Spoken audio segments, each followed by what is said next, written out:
Baba, one aspect of Babaji's teachings which seems very unique to me is Babaji's explanation of the relationship between the brain and the mind.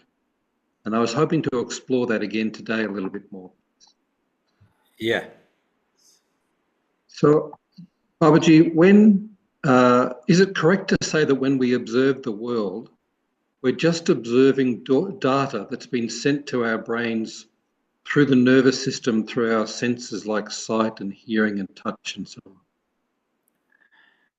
Yeah, definitely. This was what my experience also, and in my opinion,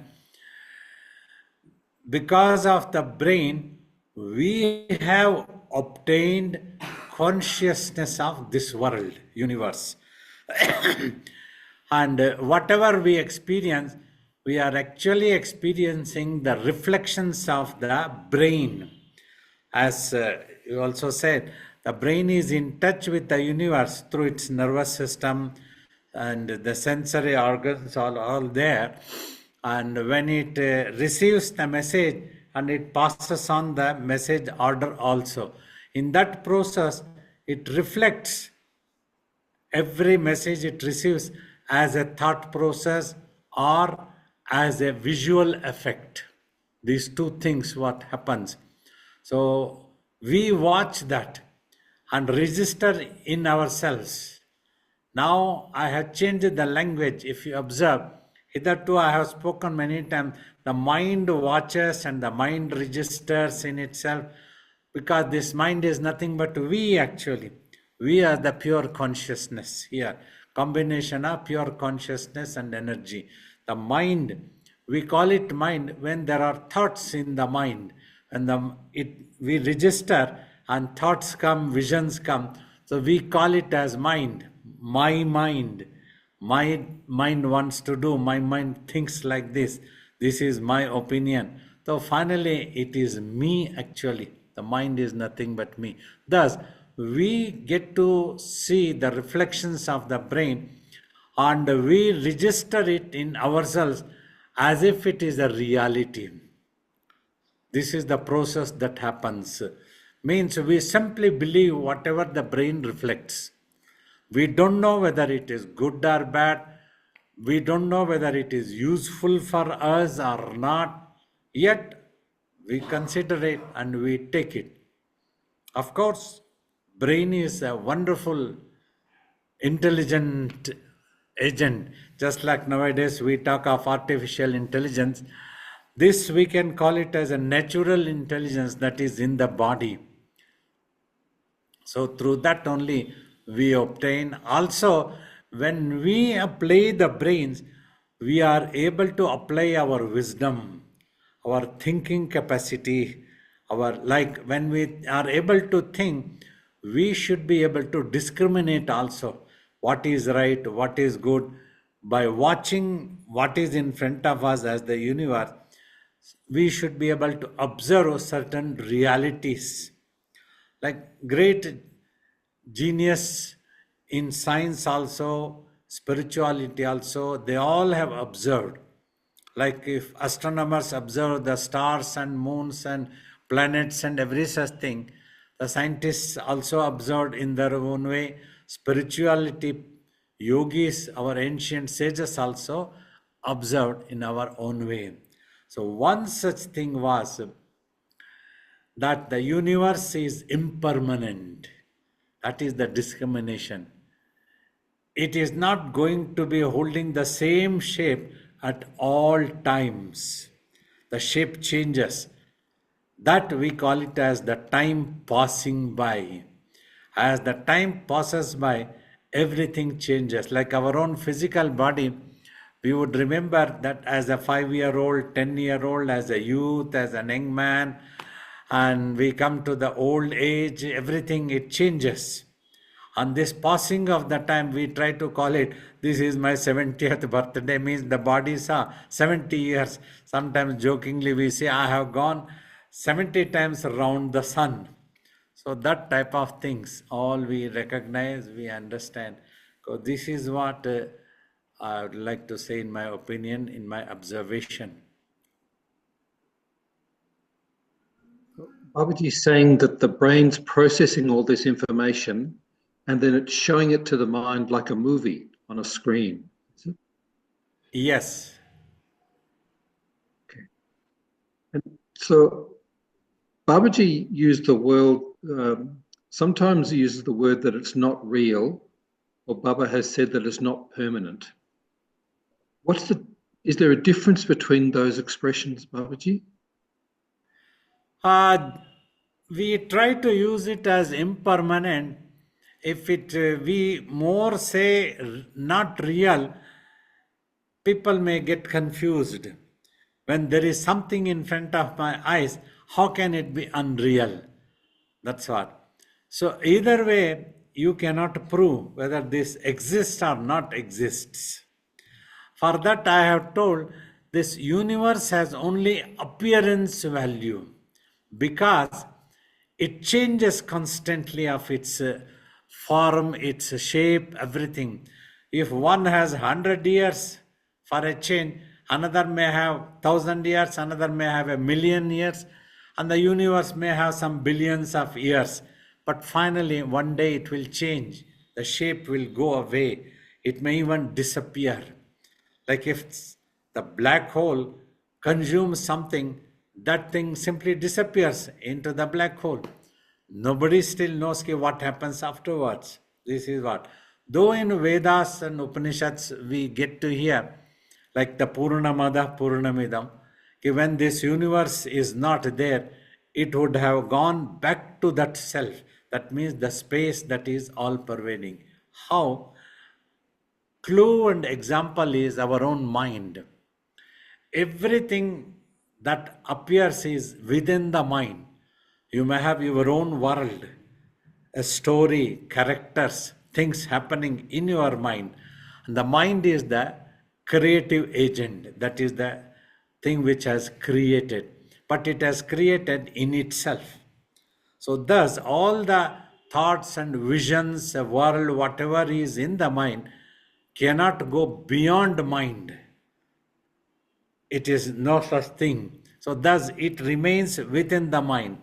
And also raw material for the production of all this matter that is in the mind is mind itself. So because it is the raw material, it means it has come out of the mind only. Like as Kathopanishad talks, when the divine, the ultimate truth wanted to create, probably that's an imagination of a poet wanting to create.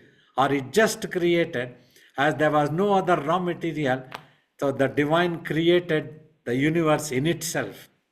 So the universe is within the divine. That is the Brahmanda word is used in ancient sages. Brahmanda. Brahmanda is the absoluteness, actually, which is like an egg-shaped type, which has no beginning and no end, that type of thing. The Brahma, which can create an illusion, which does not really exist. All these things have spoken.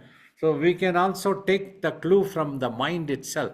When you stop thinking all the things that are in your mind as a form of vision or thought simply dissolve into the mind. It disappears. You call it evaporating or dissolving. So it has to go back to the mind only. Because there is no other place for it to go. Beyond mind, there is nothing. So that is how wherever the universe are there, it all pervaded is the truth, the ultimate truth, what we try to address it as the divinity. Thus, that divinity is all pervaded, and every matter is within that divinity. When this divinity finally would disappear once for all, this a yogi experiences from samadhi to nirvikalpa samadhi time, because that is an individual experience. It cannot be demonstrated and proved. A master, a guru can give the clue how you can achieve the samadhi by quietening your mind. Then you yourself will know That's how great masters have always told, whether in Yoga Vasistha or any such thing, such great scriptures, they all have told that, even Viveka Chodamani, it is all individual experience. This is my opinion. Now you adopt the methods I have advocated and you practice. And when you achieve the truth, you will know what the truth is, and then you can have your own opinion. So that is what I have always tried to tell. Registering mind, holding and the disappearing. The same way the universe also, that is the clue. Though just now, because our body and the mind is within this universe. I have always told important, this universe has been created by a higher potency consciousness, not by the human mind.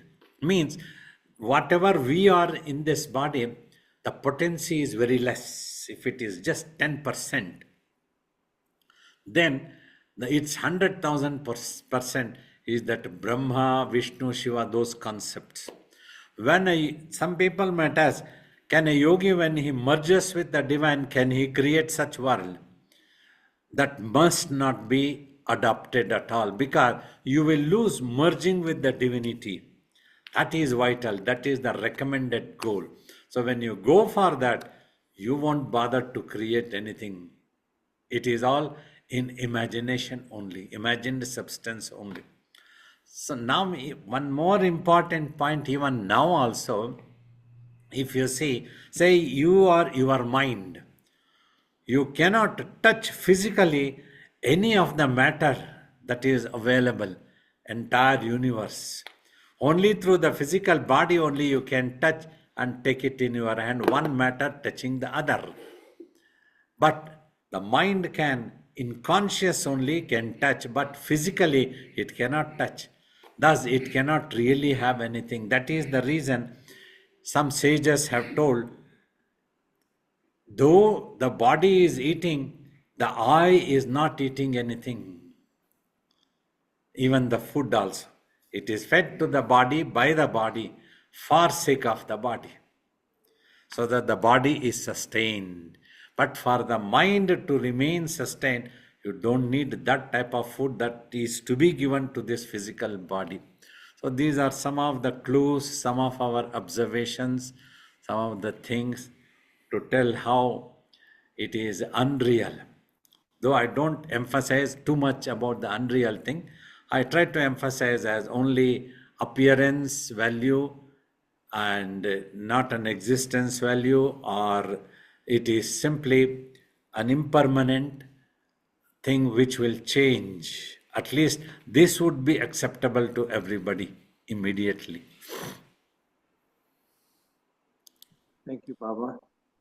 Babaji, then the brain's not our enemy. It's not deceiving us. It is not at all an enemy. It is simply there. Just like the knife is not our enemy. It depends on our wisdom where we are going to use it. To cut the vegetables or to cut somebody's head, it makes difference of the attitude. So brain is there. It can be our best friend, it can become our enemy if we don't use it properly. For this I have told, brain can be a very good servant but a bad master. Without applying proper wisdom, if we use the brain can fool us. We can get ourselves fooled by the reflections of the brain. The brain has nothing to do with computer or any such thing, is not at all an enemy. We are our enemies. If we use the computer only for chit-chatting, gossiping and waste of energy and time, so we are our enemy and the computer is not an enemy. If we utilize the same computer, it is such an amazing artificial intelligence. Today, artificial intelligence is, every day we get to see in the news, the world is slowly adopting. But it's a different thing. Some scary things are also coming. Some wrong-headed, crook-headed people are adopting it for some crooked things, for cheating, for criminal activities, for warfares, for this. We only hope that humans will adopt any such intelligence for peace and harmony. So like we are doing the Zoom through this computer only. It is such a wonderful thing. We are utilizing it. Now this computer is our friend. The same way brain also, it can be our best friend if we use it properly, if we apply our wisdom. How can we apply the wisdom? If you purify the mind of its thoughts and visions, when the mind is most concentrated, when such a mind applies the brain, it will apply like a genius. It will have the best judgment capabilities, thinking capabilities, means understanding the truth. I have always told different children when they are born, as they grow up, they carry different observation and understanding capabilities. You see a certain thing, you get attracted to wrong things. If you see the computer and you would like to gossip and waste your time and energy on wrong things, because you are not applying your intelligent wisdom properly. If you utilize it, you are applying your wisdom properly. It is all left with us. Nature, everything, finally, one sentence you all will agree. Inventions, discoveries, anything that we have got. Today in warfare's weapon systems are there which can travel 10 times the sound, 13,000 kilometers or miles and so on and on. Get to see so much has been invented, discovered. Means the theory has been discovered, machine has been invented. It was all in the nature and it is in the nature.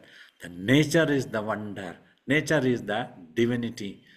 That is why the divinity has been accepted as the omnipotent, all in all. Everything arises from that. Go and merge, just exist supreme peacefully. That is the observations. Thank you, Babaji. Then, Babaji, when we sit to try to meditate, is there something different happening between the mind and the brain? Yeah, mind on its own is trying to become quiet. Aspects, it can think and it can watch. If we achieve just watching, that's why repeatedly we try to advise. When thoughts and visions come, don't get involved with them. Don't try to analyze whether it is good or bad, whether you want to get excited or not, you disappointed, anything. You discard everything and just watch. Then mind becomes quiet. So when it becomes quiet, slowly it gets detached from the brain's reflections. Brains activate. During tapas and deeper meditation, one need to take a little bit of food is very much essential to sustain the physical body. The mind, a little bit of our consciousness in touch with the brain, and the breathing also need to go slowly and smoothly. Sorry. So these things are vital. So oxygen also has to go to brain. You must not starve your body or the brain from oxygen taking. Even if you are doing tapas also, that practice must be there.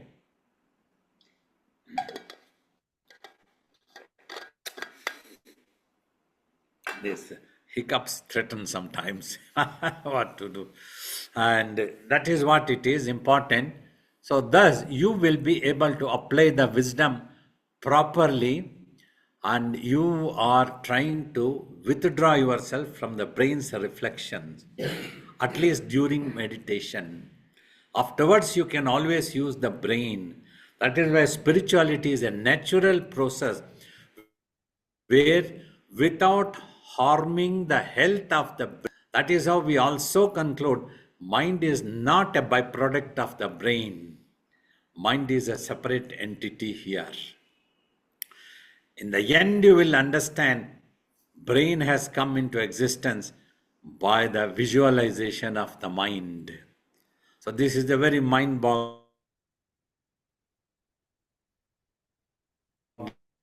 thing.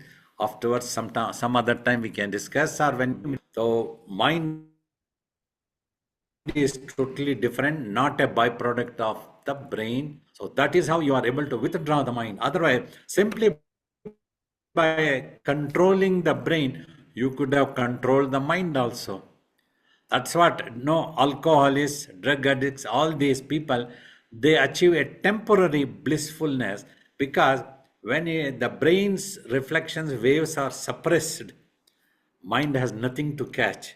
So temporarily, mind becomes unconscious of the surroundings and the world, universe.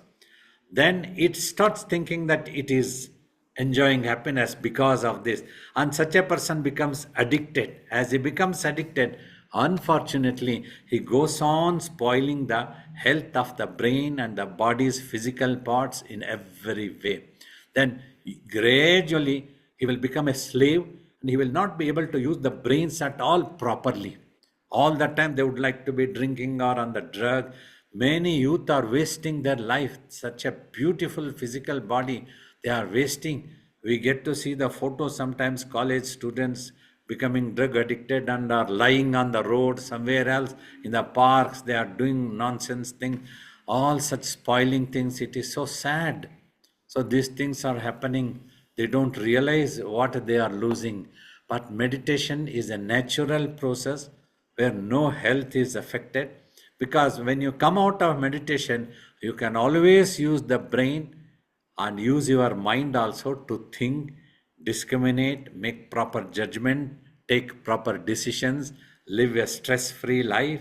Our memory power, intelligence, everything tremendously increase. Your capacity to use the brains increases.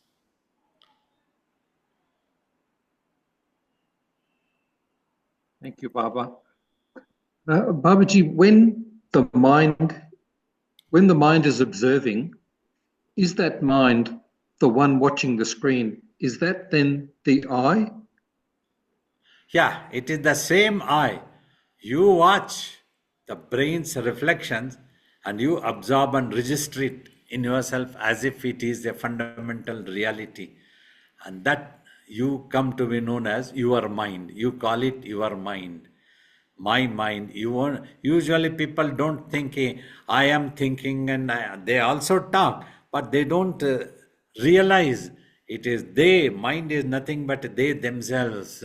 They think that mind is some substance, some different substance other than them as my mind.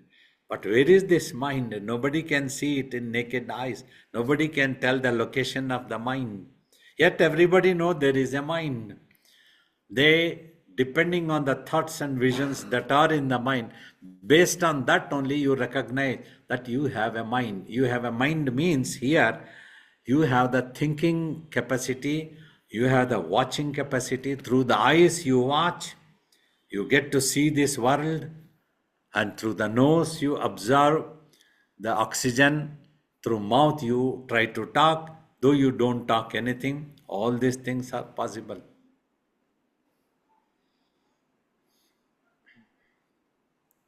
Babaji, this technical relationship between the mind and the brain, I've not seen anybody else speak of it.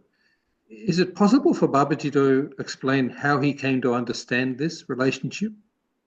Or is it not possible? Somehow, probably before the actual samadhi, in deeper meditation, I went on observing what is it that is thinking, what is it that reflects, and why the I am forced to think. How did I become habitual to thinking like this? There must be some instrument watching that I have spoiled myself, that bad company, or wrong company, inexperienced company, something like that I used to watch and observe. So then a little bit of knowledge about in science of the brain. We are not a thorough scholars of the brain. There are brain experts and neurosurgeon people are there, neuroscientists are there. Based on their own findings, their teachings only, combined and our own observation only, I could understand this much. Watching the mind and the brain's reflections, and I was convinced that mind is not a byproduct of the brain. The mind is me, it is mine. I am the one who thinks. But the brain is making us to think. The brain can make us to think if we are unable to defend ourselves. It will force us, whatever it reflects.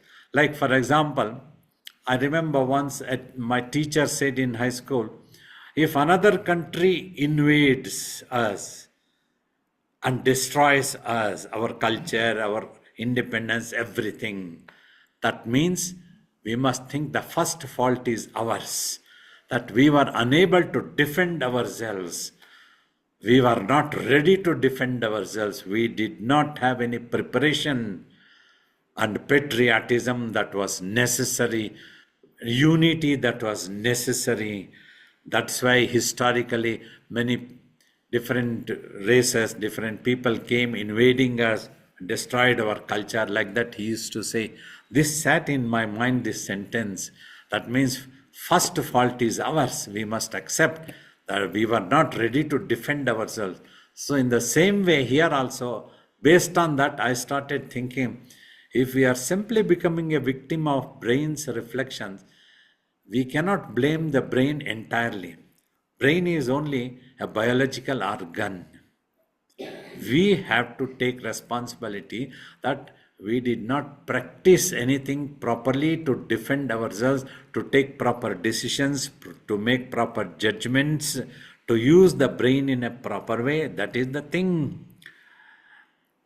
A small child, I have seen, it has been downloaded video game and given to it so that the mother can relax. The child goes on watching, keeping it close to the eyes. The child doesn't know whether it is harmful or not, is unable to make it. It simply gets attracted and goes on watching, goes on watching, goes on watching. So it is unable to apply its wisdom at that age. The brain is not yet grown well. So the childhood, as Adi Shankara tells, childhood can be quite dangerous if proper guidance is not getting, and slowly as it picks up, it should have its own observation capacity, understanding capacity. If not there, see, generally people, humans of this world, they get carried away into wrong paths, worst, bad paths also they get carried away. Then one day they might regret, I had somebody who could guide me. A few people at least have expressed it to me, Babaji, I wish I had found you much before, many years ago. That time has to come. At least I am happy that you are understanding me, what I am trying to tell. The same way, the cell phone has nothing wrong to do. You are allowing it to spoil you. Like computer is nothing wrong. If we allow the computer to spoil us, so we are responsible for that. So that is what is important. That's when Adi Shankara talking of satsanga, company of the right type of people, a saint, a noble. Like if you are in the company, I won't advocate you to go and drink alcohol. I will advocate that you meditate. These are the reasons. If you ask questions, I will answer. These are the things you can achieve. These are the things you can defend yourself. You can live a better, matured, beautiful life. You can take care of your physical health, mental health, and moral health. Everything you can take care of it. Do not become a victim of extreme anger, jealousy, extreme greed, all these things. You can take care of yourself if you practice meditation. Like that we advocate, we try to advise. Finally, I tell, It is up to you. You practice and see the truth to yourself. This is what I could achieve. That is how I could become intelligent or watchful about my habits and all such things. Many times I used to see in our youth time, a couple of such gurus we have seen. There used to be a chain smoker. The devotees would defend them. Our master keeps smoking continuously so that he should not go into samadhi. You are an intelligent person, Bruce. Tell me, does this make any sense? We are spoiling the physical health, and watching as a guru, somebody else might also pick up the same habit. Our guru was smoking cigarettes, so I can also smoke. Like that, they can pick up wrong habits. To avoid samadhi, that is not the thing. There are other beautiful natural ways are there. You show your attachment to your guru. Maintain a little bit of sattvic egos, which is not harmful to your real self and your physical body also. So that is the wisdom application has to happen. Under no circumstances you must practice any such thing to keep you away from samadhi, which can be spoiling the physical health. Physical health is such a vital thing to remain in this world. As long as I am able to keep the health of this body, at the age of 70, I am able to sit for 2 to 3 hours and talk to you all, conduct meditation, answer your question is possible. If the health is gone, Babaji is no more useful. That's what happens. These are the things we have to apply wisdom, understand certain things, and we need to learn to defend ourselves, our mind, our consciousness, our purity. Satsanga, as I was talking, Adi Shankara telling, Satsanga is equivalent to great tapas.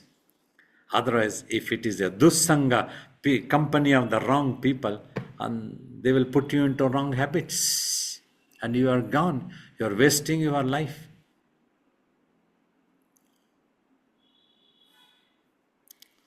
Thank you, Babaji. Babaji, in our mind, thoughts seem to just spring up from nowhere. How do they come about? Are they from imprints in the mind mixed with information being fed to the brain, or how do these A couple of things. One is the consciousness, what we are, has the capability to be creative. This is one thing. Another thing, for normal people, the mind keeps arising millions of thoughts. That is because of acquired habits that one would have picked up since time immemorial. See, in this life also, what the process that happens technologically, you as the mind watch a certain thing, an object surrounding you, around you, or in this world, long distance, short distance, anywhere. And you watch and recognize the existence of such a thing. Then you would analyze. You analyze because you want to know what it is. But finally, you may know or you may not know what it is. If already somebody has named it, somebody has defined it, you might simply accept in good faith. Like, this is apple. Nobody really knows what it is if you apply your wisdom. But it is a different thing. The whole world might call it apple. I accept, I agree. That's because simply one is following the other's acceptance. One is following the others. Somebody named it as apple, and he tried to teach it as apple. Then that person accepted it as apple. So the generation after generation, everybody is calling. So this is helpful in this world, definitely. Communication. Whenever you want to eat an apple, you can tell, I need an apple. Somebody will bring that thing for you to eat. That way it is helpful. But we do not know what it is. This capacity is there. But finally, this is what, when you go for the ultimate truth, simply the ancient sages said that is divine in nature. Because two reasons: it can destroy our unhappiness once for all and give a supreme peace. Also, it can destroy our sin. Here, our sin means grave mistake. Forgetting ourselves is a grave mistake we are putting ourselves into. Like you go out of your home, if you forget to come back to your home, you can be putting yourself in an ugly situation. You means if you have forgetfulness, if you have Alzheimer, you don't know where to return, you don't know who you are. Then somebody will have to write a name and address and glue it so that if somebody sees you, they can bring you to home. How dangerous that can be. In the same way, self-realization, that's what the sages recommended. You have forgotten yourself. You need to know yourself. Swamiji said, meditate and know yourself. That sin will be washed away when you adopt the remembrance of that divinity. That is why it is divine in nature. So that is how they recognized that. Otherwise, when you become that, it is simply that. It is neither this nor that. It is that. It is there and it is not there. What do you name? So we have adopted every name for sake of communication in this world. It is useful in this world, but not for the ultimate knowledge.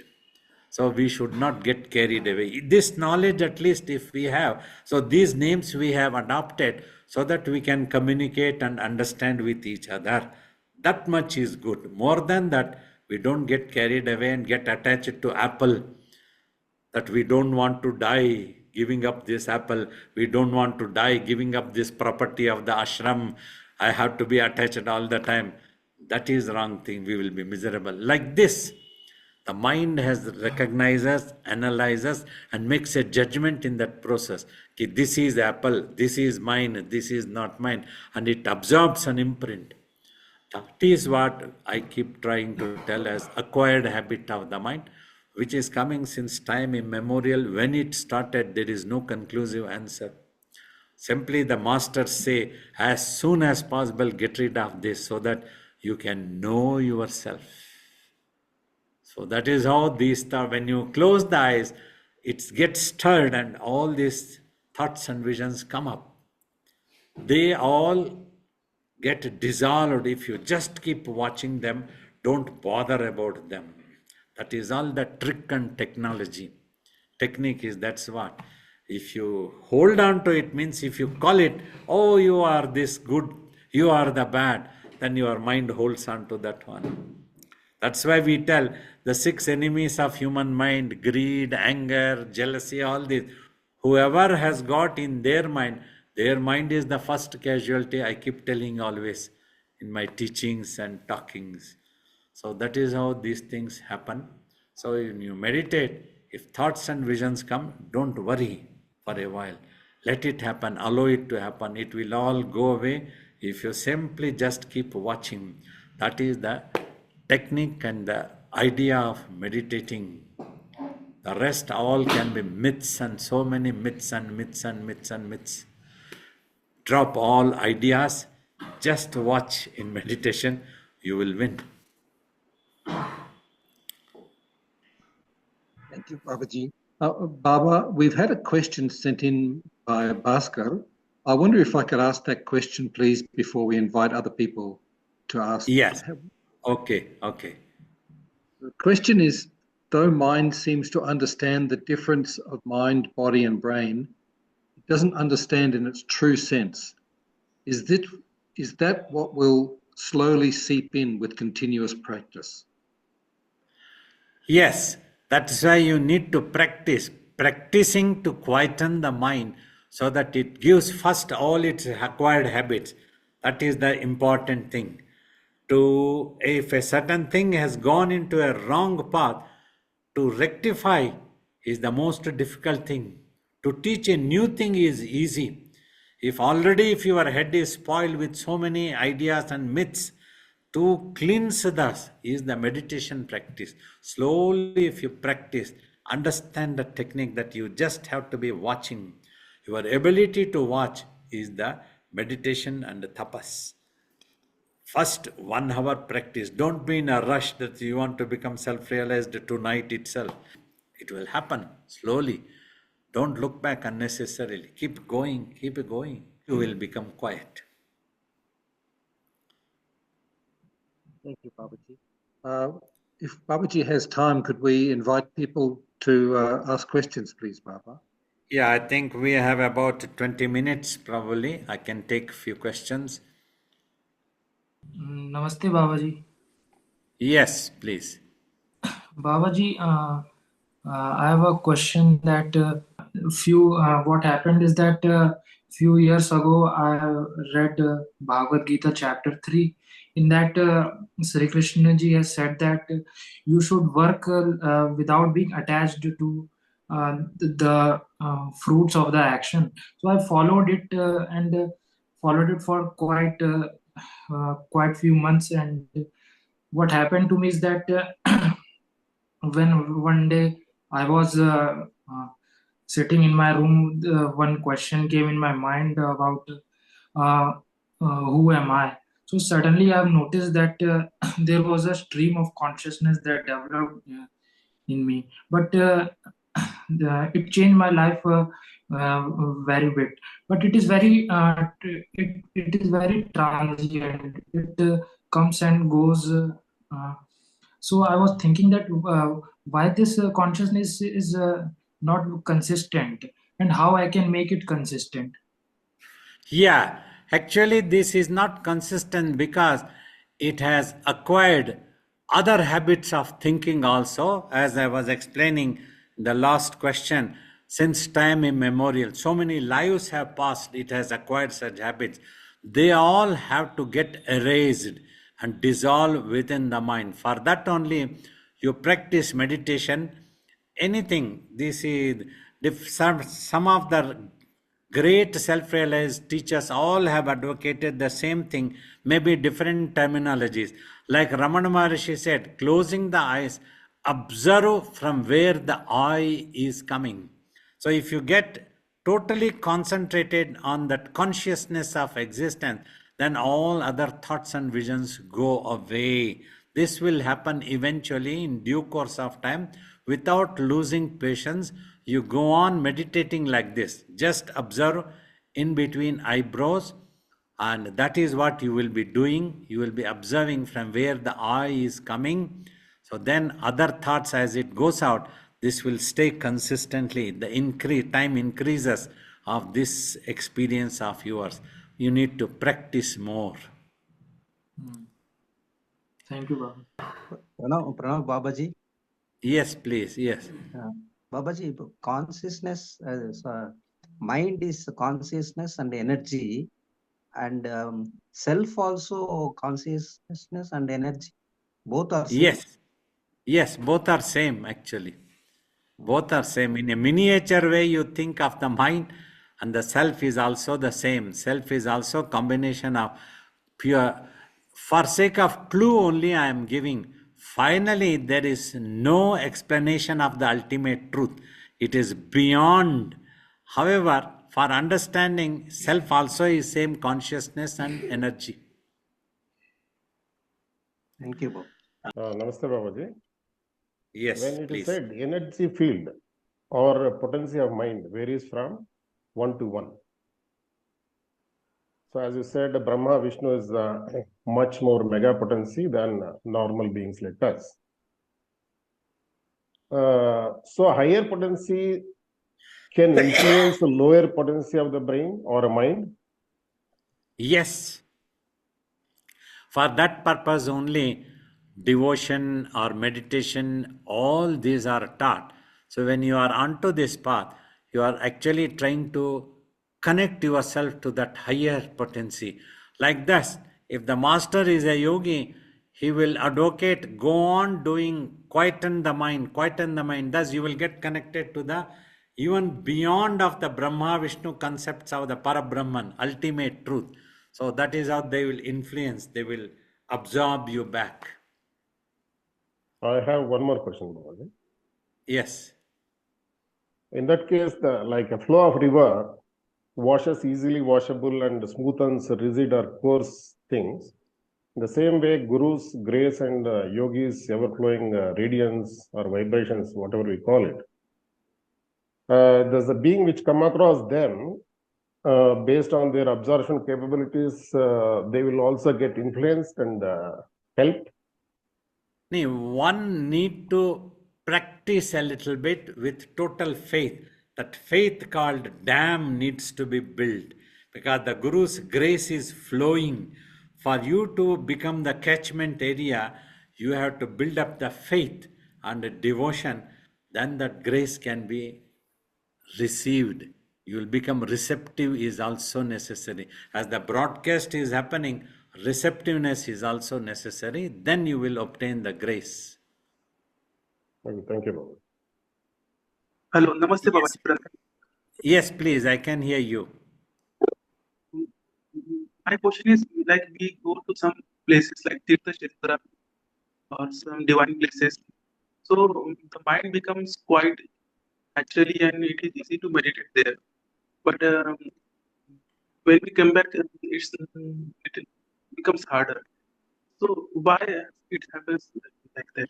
It is the faith that has been built and cultivated, that this is the pilgrimage center. There, the manifestation of the vibrations will be definitely more because of the continuous worship, aradhana of the divinity there. The manifestation will be stronger, and then you also would have built the faith and devotion. Gradually, when you practice meditation, then you will develop the same faith and devotion, will be able to experience that divinity everywhere consistently would be possible.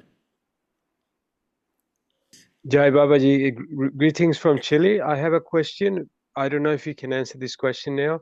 It's about if there is any difference between Shankaracharya's philosophy and Yoga Vasistha, because when I read, I have some access to reading these texts, a little bit of them. I don't know if from the right source, but I feel much more comfort when I read Yoga Vasistha. It seems there's a difference, but I'm not sure. If you can explain, thank you. Pranam. Not much difference is there, only in terms of terminologies and direct, indirect. I definitely agree, whereas Yoga Vasistha talks in a much simpler way, directly, exactly as it is, has been explained. So, to some people, Yoga Vasistha may be suitable and understandable.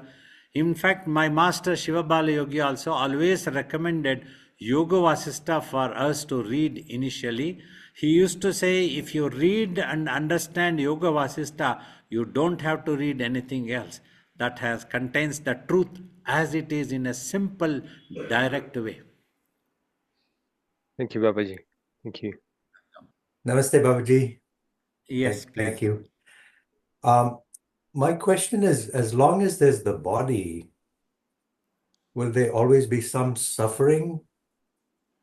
Or is it possible, even when you're in the body, to completely not have suffering?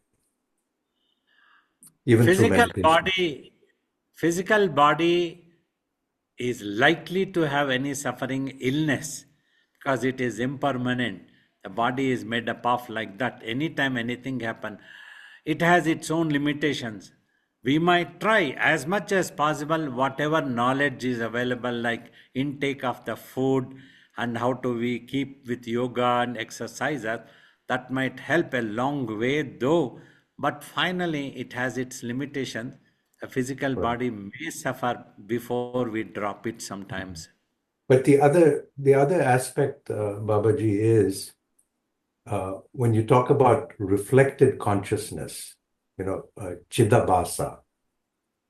So just as when the sun reflects on the surface of water, it can be a very pure reflection, but until the water dries up, it's still a reflected consciousness.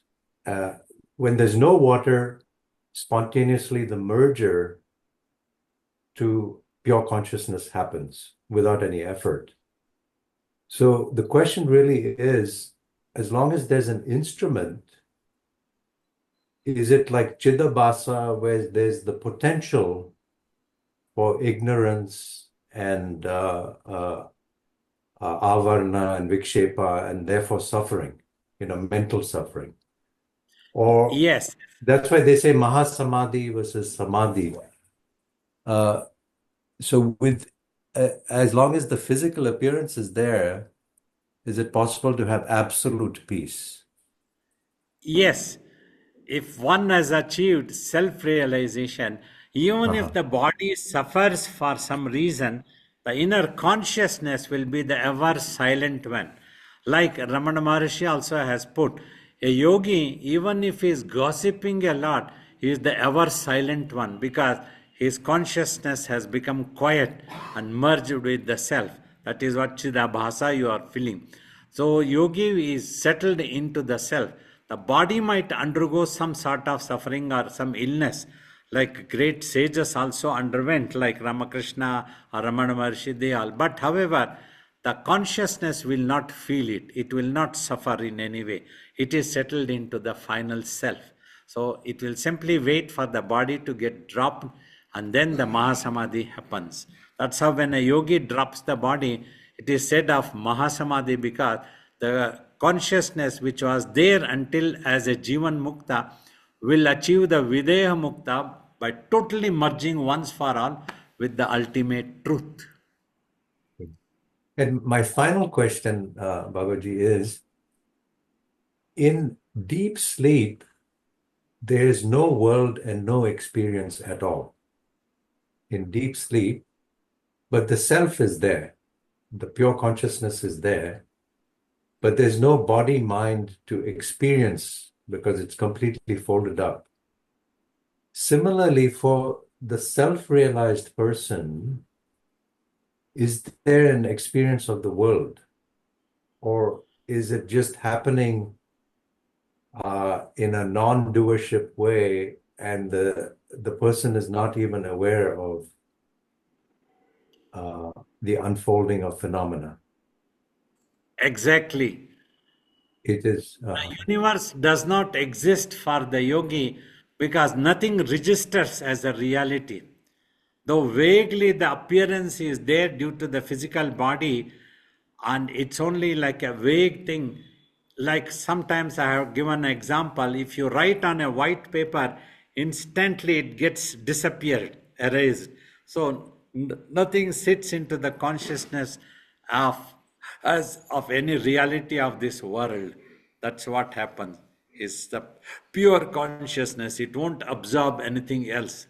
That's why it is also told a yogi is only a witness, doesn't get involved in consciousness. Okay, Babaji. Welcome. Namaskaram, Babaji. Long time. Yes, yes. I'm in the US now. I see. Good. Wonderful to see you. Yes. Babaji, a small question. Yes.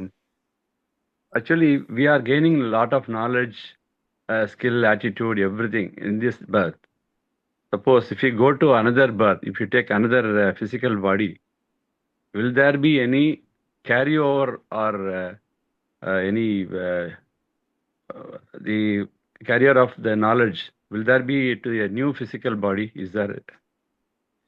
Yes. You see, if the mind has absorbed all these skills, because when death happens in this one body, the brain dies. With the brain's death, whatever skills they were in the brain, they all will go away. But the mind, if whatever skills it is carrying as a symptoms, based on that only it assumes next incarnation. That is how generally I would like to tell, even if several children are there for parents, they would like to look after all children equally to their capacity. However, different children pick up different intelligence capacity, observation capacity, understanding capacity. It can vary from person to person. They are bringing it from previous life. That's what we try to call it as a basic nature is coming. Oh, okay. Thanks, Babai. I deeply appreciate some very wonderful questions came up today, giving me an opportunity to express my opinions and share my experiences.